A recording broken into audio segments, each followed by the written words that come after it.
Gwadar jetty में हजारों की तादाद में मछेरे कश्तियों और बोट के कारोबार से वाबस्ता हैं। श्रीजादा इस वक्त बोट बनाने वाले एक कारीगर के साथ मौजूद है, उनसे बात करेंगे। श्री बताइएगा इस सूरत हाल के बारे में।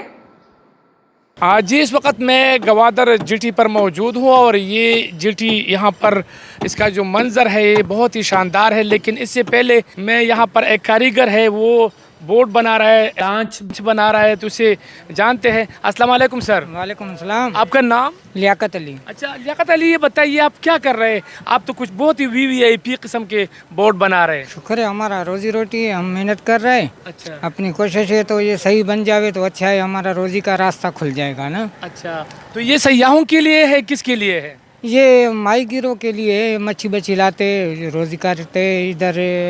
तकरीबन इसमें 30-35 बंदे काम करते। अच्छा, हाँ, रोजगार है उन लोगों का। उन लोगों का रोजगार है। जी। बिल्कुल ठीक। थोड़ा सा मैं इस जेटी का मंजर आपको दिखाऊं। अगर आप देखें तो यहाँ से अगर आप इसका नज़ारा देखें तो बहुत ही खूबसूरत है, बहुत ही शानदार है।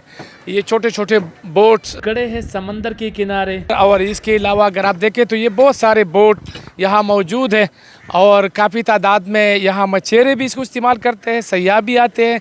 और ये एक बहुत बड़ा, ये जो जिस बोट में मैं मौजूद हूँ ये बहुत ही बड़ा है। अगर आप इसको देखें तो काफ़ी बड़ा बोट है और ये यहाँ के मछेरों के लिए, सयाहों के लिए, इसके लिए इस्तेमाल हो जाता है। ये गवादर जेटी है और गवादर जेटी काफ़ी मतलब मशहूर हो चुका है। यहाँ इन्वेस्टर आ रहे हैं, इन्वेस्टमेंट कर रहे हैं और पाकिस्तान के लिए और यहाँ के लोगों के लिए ये एक गेम चेंजर साबित होगा और यहाँ के लोगों की मुस्तकबिल में ये एक अहम रोल अदा करेगा। जी, बहुत शुक्रिया श्रीजादा अपडेट करने के लिए। और न्यूज़ बुलेटिन से इस वक्त के लिए इतना ही। मजीद खबरों और अपडेट्स के लिए आप देखते रहें हम न्यूज़।